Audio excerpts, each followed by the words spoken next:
ओम नमः शिवाय। श्री शिवाय नमस्तुभ्यम। आप सभी पर भगवान भोलेनाथ की कृपा सदैव बनी रहे। महाशिवरात्रि का दिन भगवान शिव को समर्पित है। लोग इस दिन भगवान भोलेनाथ को प्रसन्न करने के लिए और उनकी कृपा को प्राप्त करने के लिए इस व्रत को रखते हैं।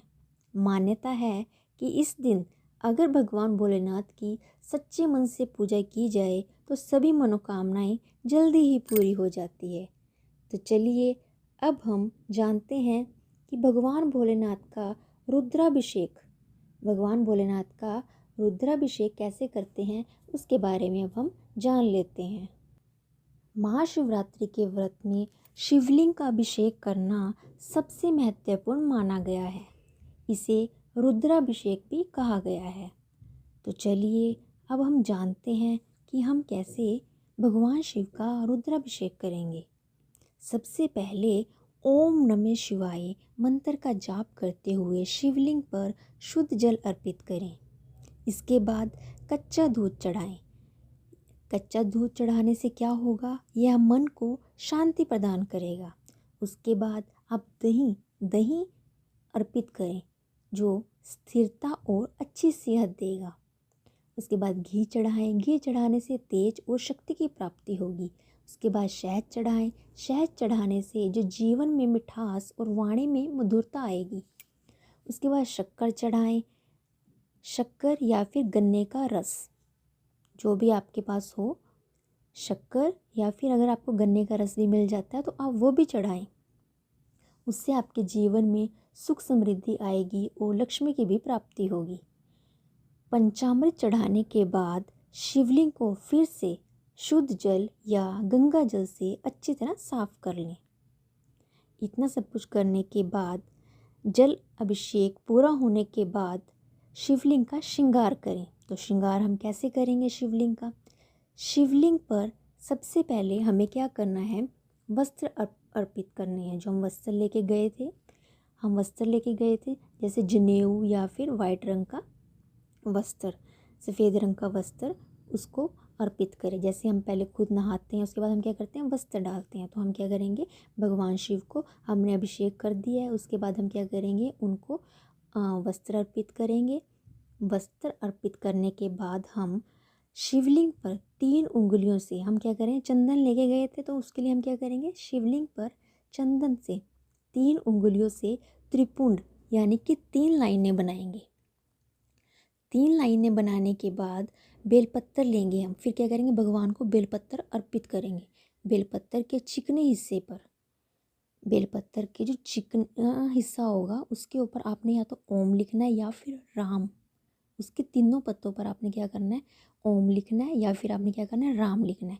इतना सब करने के बाद आपने उसको उल्टा करके, यानी कि जिस हिस्से पे लिखा था वही हिस्सा भगवान शिव को चढ़ा देना है, भगवान के अर्पित कर देना उसको। आपने चिकना हिस्सा जिस पे आपने ओम लिखा है, ठीक है, उसी साइड से वो भगवान को टच होना चाहिए।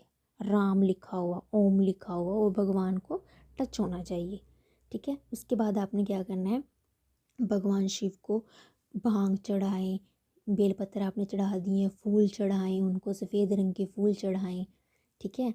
और फ्रूट लेके गए थे आप, वो चढ़ाएं, बेर चढ़ाएं भगवान को, संतरा चढ़ाएं, केला चढ़ाएं। उसके बाद इतना सब कुछ करने के बाद आपने क्या करना है, दीपक भी जलाना है, ठीक है। जब आप जल या दूध चढ़ाएं तो उसकी धारा आपको ध्यान रखनी है, बिल्कुल पतली होनी चाहिए। एक बात आपने ये भी ध्यान रखनी है, हमेशा उत्तर दिशा की ओर मुख करके बैठना है। आपने जब भी आप मंदिर में जाओगे तो आपने देखना है, सबसे पहले डायरेक्शन चेक करनी है, आपने उत्तर दिशा की ओर मुख करके बैठना है। शिवलिंग की जलहरी जहाँ से पानी गिरता है उत्तर दिशा की तरफ होनी चाहिए। अभिषेक करते समय अपना पूरा ध्यान शिव जी के स्वरूप पर ही रखें। पूरा फोकस आपका कहाँ पे होना चाहिए, भगवान शिव के, जो आप अभिषेक कर रहे हो, पूरा ध्यान, मतलब मगन हो जाना उस चीज़ के अंदर और मन ही मन अपनी मनोकामना दुहराते रहना। ओम नमः शिवाय का लगातार जाप करते रहना, श्री शिवाय नमस्तुभ्यम का जाप करते रहना। इतना सब कुछ करने के बाद आपने जो आप दीपक लेके गए थे मंदिर में, एक मिट्टी का दिया लेके गए थे, उसके अंदर बत्ती लगानी है और आपने घी डाल के दिया जलाना है। ठीक है, फिर आपने क्या करना है, भगवान शिव की उससे आरती करनी है। अगरबत्ती धूप बत्ती लेके गए थे वो भी आपने जलानी है। लास्ट में आपने क्या करना है, सबसे लास्ट में आपने क्या करना है, दक्षिणा वहाँ पे चढ़ानी है। और साथ में आपने अपने हाथ में फूल लेके और चावल लेके भगवान का थैंक यू करना है। जो भी आपकी मनोकामना है वो आप अपनी मनोकामना वहाँ पे बोलें। और भगवान, जब आप अभिषेक करें तो पूरा भगवान में खो जाएं, मन ही मन क्या करना है, आपने लगातार जाप करते रहना है, ओम नमः शिवाय, श्री शिवाय नमस्तुभ्यम। लास्ट में आपने आरती करनी है, भगवान भोलेनाथ की आरती करनी है। हो सके तो आप आरती ज़रूर करना। ठीक है, आरती करने से क्या होगा, आपकी सारी पूजा जो आपने की है शुरू से लास्ट तक, जो भी रुद्राभिषेक किया है आपने, इतना कुछ किया है भगवान को प्रसन्न करने के लिए, लास्ट में आरती ज़रूर करना, तो आपको उसका बहुत ज़्यादा बेनिफिट मिलेगा। फिर जो अपने हाथ में फूल और चावल लिए थे भगवान को अर्पित कर देने हैं। फिर भगवान से प्रार्थना करनी है, अपनी मनोकामना जो भी आपके मन में मनोकामना है वो भगवान को बतानी है।